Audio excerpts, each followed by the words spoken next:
This might surprise a lot of you, but I actually wasn't. Leave the World Behind is undoubtedly a movie that you're either gonna love or downright hate. My final thoughts after finally watching it last night is that I honestly love this movie. But a lot of people expressed in the comments that they were very confused and didn't understand the ending. Luckily, I think I do. And there were a lot of subliminal messages that you guys might want to know about.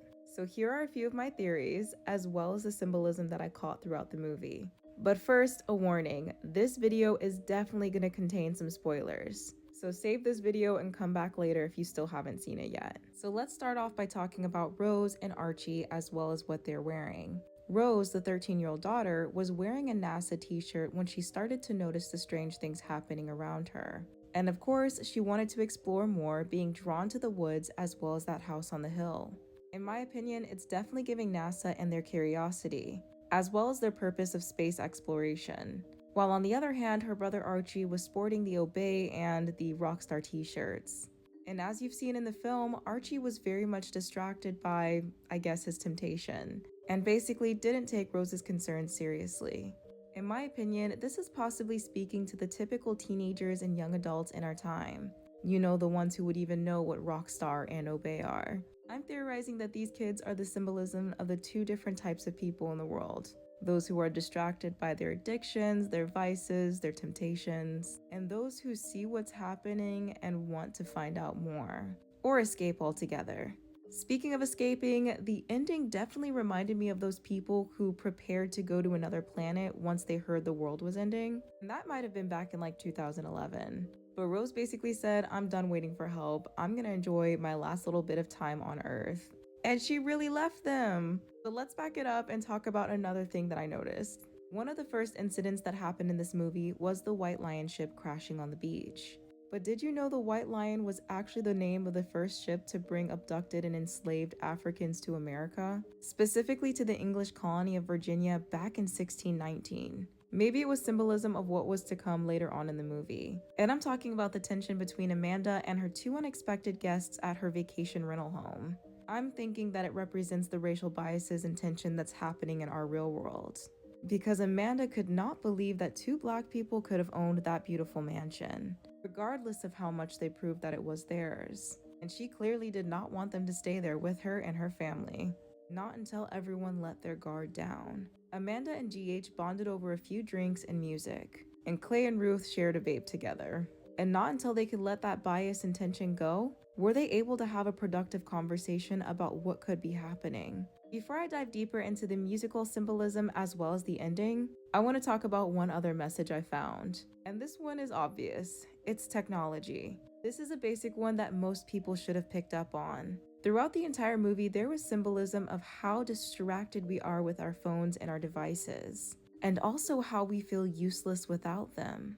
Clay getting lost driving on the road, Rose not caring about the state of emergency that's going on and just wanting to watch Friends. Everyone the entire time checking their phones or trying to use their devices knowing there's a blackout.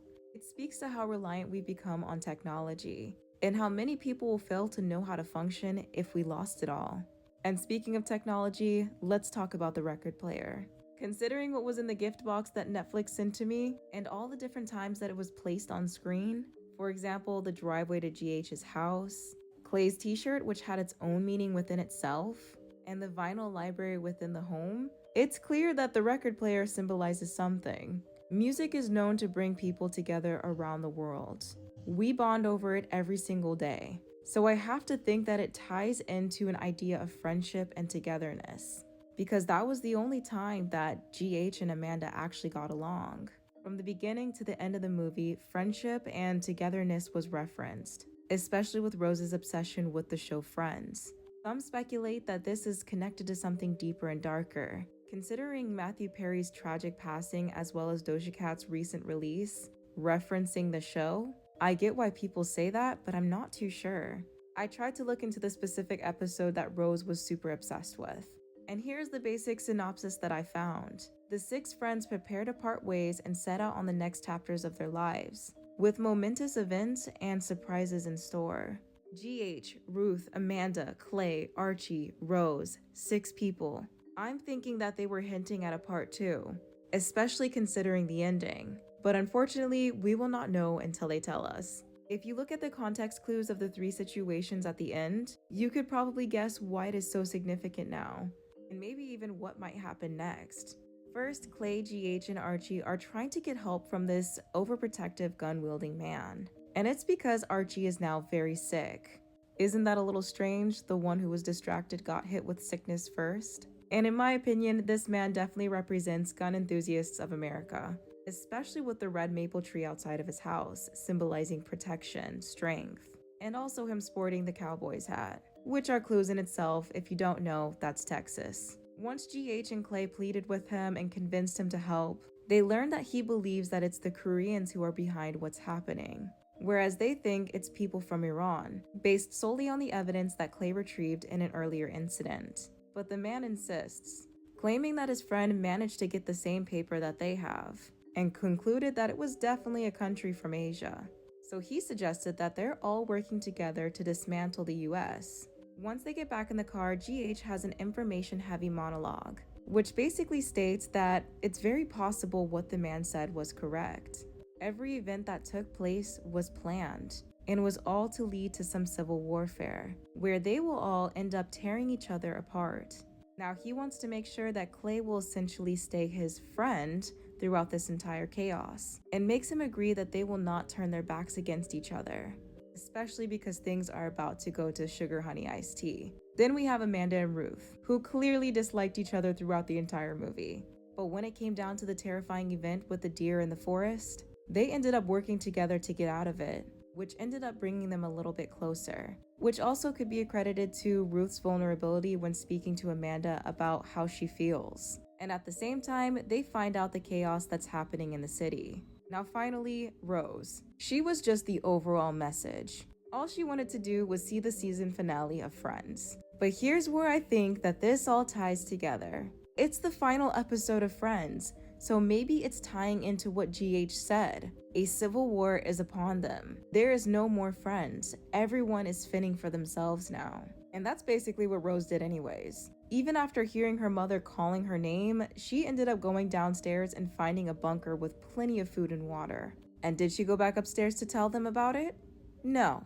She selfishly sat down and finished that final episode. And that was after she consumed all the food that was inside of the kitchen. Clearly a reference to gluttony. Oh, in conclusion, the ending is brilliant in my opinion. First of all, Rose's anxiety about finding out what happened at the season finale of Friends was recreated at the end of the movie. But this time, we were Rose and we wanted to know what happened to these 6 strangers that we spent 2 hours getting to know. And second, this all ties into the whole theory of this revolving around togetherness and friendship when there's chaos. And the only way to have that friendship and togetherness is letting those guards down, letting those tensions and biases go, and being able to communicate with each other. I have to give this movie a solid 9.5 out of 10. Honestly, I love the dialogue. The cinematography was beautiful, and the soundtrack was a personal plus for me. As you can see, I was diving deep into this movie. And I could be wrong about some of the details, some of it might be a stretch, but clearly it was an interesting watch for me. If you've seen it, I definitely want to know your thoughts, so let me know in the comment section.